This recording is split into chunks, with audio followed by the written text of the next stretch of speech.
Hello friends, good morning. Welcome to my channel. Shashi math पे आप लोग का बहुत बहुत स्वागत है। आज हम थेल्स प्रमेय पढ़ने जा रहे हैं। थेल्स थ्योरम जो बहुत ही इम्पोर्टेंट है और इसका एप्लीकेशन हमेशा एग्जाम में यूज होता है। तो कहता है थेल्स प्रमेय, किसी त्रिभुज के एक भुजा के समांतर खींची गई रेखा अन्य दो भुजाओं को समान अनुपात में विभाजित करता है।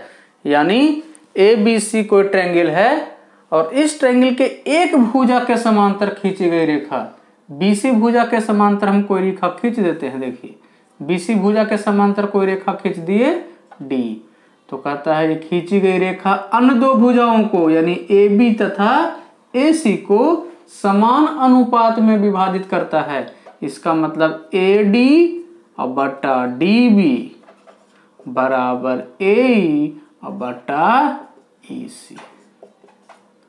ये कहता है थेल्स थ्योरम। ठीक है, तो जो हमको दिया हुआ है वो पहले हम नोट कर लेते हैं। अब हम रचना कर लेते हैं। रचना का मतलब कंस्ट्रक्शन। हम क्या करते हैं, D से ये AC भुजा पर लंब डालते हैं। D से हम एक लंब डाला DP AC भुजा पर। सेम टू सेम बिंदु E से हमने AB भुजा पर लंब डाला जी। देखिए लंब डाल दिए। क्या किए, D से DP लंब AC पर और E से EQ लंब AB पर।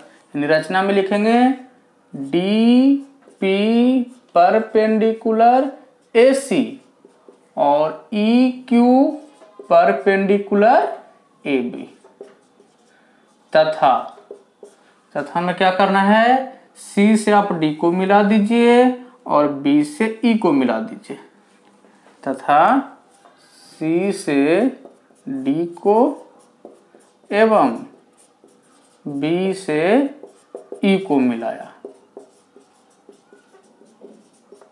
रचना कर लिए। अब हम आपको इसको प्रूफ करके दिखाते हैं। प्रूफ क्या करना है, AD बटा DB बराबर AE बटा EC। तो चलिए, now area of triangle ADE upon area of triangle. देखिए हमको लाना क्या है, AD बटा DB। तो ट्रायंगल लिए ADE। अब उसी प्रकार से ट्रायंगल लेंगे DBE, चूंकि इतना बटा इतना लाना है DBE।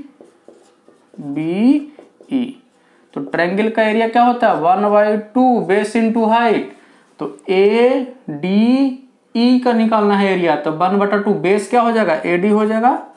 और इसका हाइट का मतलब परपेंडिकुलर। देखिए इस ट्रायंगल का क्या परपेंडिकुलर हो जाएगा, EQ divided by 1/2। Triangle DBE देखिए जी, ये इस तरह से ऑब्ट्यूज एंगल ट्रायंगल है। तो ये ऑब्ट्यूज एंगल ट्रायंगल का इसका हाइट निकालना है, तो क्या करेंगे, यहां से लंब डालेंगे। तो देखिए, तो ये जो लंब डाले ये वाला आपका क्या होगा, हाइट होगा। तो इसी प्रकार से ट्रायंगल DBE इस ट्रायंगल का जो हाइट होगा, इस ट्रायंगल का हाइट क्या होगा, इस बिंदु से लंब डालेंगे तो ये आपका क्या कहलाएगा, हाइट कहलाएगा। तो 1/2 आधार तो ये हो गया और हाइट क्या हो जाएगा, यही EQ से EQ कट गया, 1/2 से 1/2 कट गया। तो यहाँ पे क्या बच गया, AD और बटा DB। इसको आप मान लीजिए समीकरण 1। आगे देखिए, इसी प्रकार से हमको लाना है AE बटा EC। देखिए इधर लाना है AE बटा EC। तो ट्रायंगल लेंगे AED, area of triangle AED और बटा area of triangle ECD। 1/2 base क्या हो जाएगा, AE। हाइट क्या हो जाएगा, ये आपका DP हो जाएगा हाइट।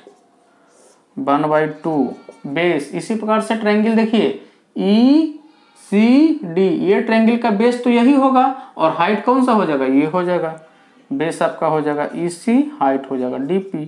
DP से DP 1/2 से 1/2 AE बटा क्या हो गया, EC। इसको इक्वेशन नंबर 2 मान लेते हैं। अब हम आगे देखते हैं फ्रेंड्स।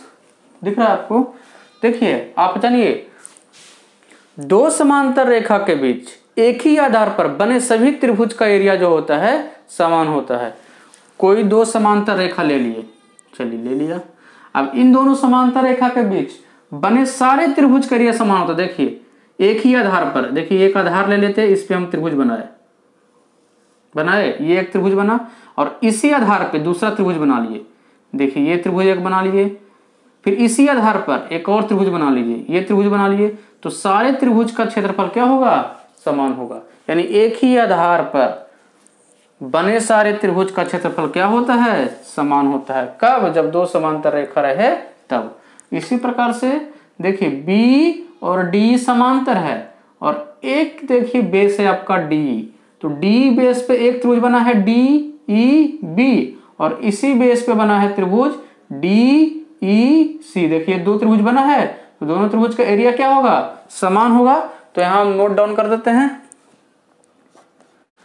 देखिए दो समांतर रेखा के बीच एक ही आधार पर बने त्रिभुज का क्षेत्रफल समान होता है। इसका मतलब ट्रायंगल DBE और ट्रायंगल ECD का एरिया क्या होगा, समान होगा। अब हम ऊपर का मिटा देते हैं जी। अब देखिए समीकरण 2 में क्या करते हैं, हम CDE बराबर रख देते हैं DBE।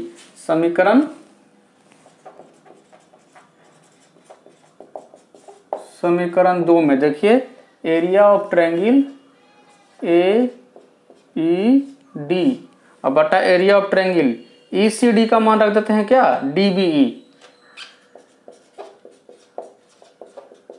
तो बराबर क्या हो जाएगा, AE बटा EC। इसको समीकरण 3। अब इक्वेशन 1 एंड 3 से देखिए, इक्वेशन 1 में देखिए लेफ्ट हैंड साइड और इक्वेशन 3 में देखिए लेफ्ट हैंड साइड बराबर है। इसका मतलब राइट हैंड साइड दोनों का क्या हो जाएगा, बराबर हो जाएगा। यानी AD बटा DB बराबर AE बटा EC। और यही तो आपको प्रूफ करना था, ठीक है। यानी किसी त्रिभुज के एक भुजा के समांतर खींची गई रेखा अन्य दो भुजाओं को समान अनुपात में विभाजित करता है। यानी AD बटा DB बराबर AE बटा EC, जब D समांतर हो किसके, BC को। तो इसी को बोलते हैं हमने थेल्स प्रमेय। अब इसका एप्लीकेशन देख लेते हैं, चलिए आगे देखते हैं। एक ट्रायंगल है ABC, इसमें हम D समांतर खींचे हैं BC के, तो क्या हो जाएगा, AD बटा DB बराबर AE बटा EC। जरूरी नहीं है कि इसी प्रकार से आप लिख सकते हैं। देखिए इसका एप्लीकेशन क्या है, अगर आप AB पहले लेते हैं और फिर AB लेने के बाद AD लेते हैं, तो सेम उसी तरह से इधर भी करना है। पहले लिए AB तो इधर लेंगे AC, और फिर लिए AD, उसके बाद इसमें भी लेंगे AE। ये भी आपका समीकरण है। इस प्रकार से भी आप कर सकते हैं। पहले आप लेंगे AD, उसके बाद लेंगे A से B।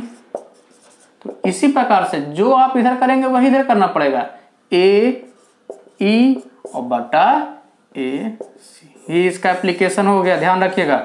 यानी जो आप इधर करेंगे वही आपको इधर भी करना पड़ेगा। AD बटा DB तो AE बटा EC, अगर AB बटा AD तो इधर AC बटा AE, अगर हम लेते हैं AD बटा AB तो AE बटा AC, अगर DB बटा AB तो EC बटा AC। ठीक है, जरूरी नहीं है कि आप इसी भुजा के समांतर खींचेंगे, आप दूसरे भुजा के भी समांतर खींच सकते हैं। देखिए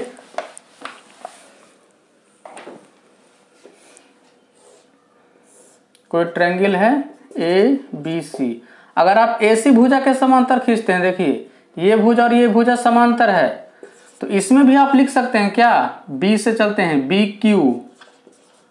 BQ बटा QA, तो आप इसी प्रकार से BP बटा PC, यानी आप किसी भी भुजा के समांतर खींच सकते हैं। ठीक है फ्रेंड्स, ये इस पे बहुत सारा क्वेश्चन आता है, आपको दे देगा AD का मान और DB का मान, EC का मान पूछेगा, AE का मान क्या होगा, तो आप ना निकाल देंगे इतना बटा इतना बराबर इतना बटा इतना। जैसे मान लेते हैं ये दे दिया 2, ये दे दिया 4 और ये दे दिया आपका 8, तो इसका मान निकालने के लिए बोलेगा, तो 2 बटा 4 बराबर 8 बटा EC। देखिए 2 चौ 8, 4 चौ क्या होगा 16, इसी बराबर क्या होगा 16। देखिए इसका 4 गुना हो रहा है, 2 चौ 8 तो 4 चौ क्या होगा 16। ठीक है, जो इसका अनुपात होगा वही इसका और इसका अनुपात होगा। तो फ्रेंड्स मुझे आशा है कि थेल्स थ्योरम आपको समझ में आ गया होगा। यदि ये वीडियो अच्छा लगा तो प्लीज लाइक करें, शेयर करें और चैनल को जरूर से जरूर सब्सक्राइब करें।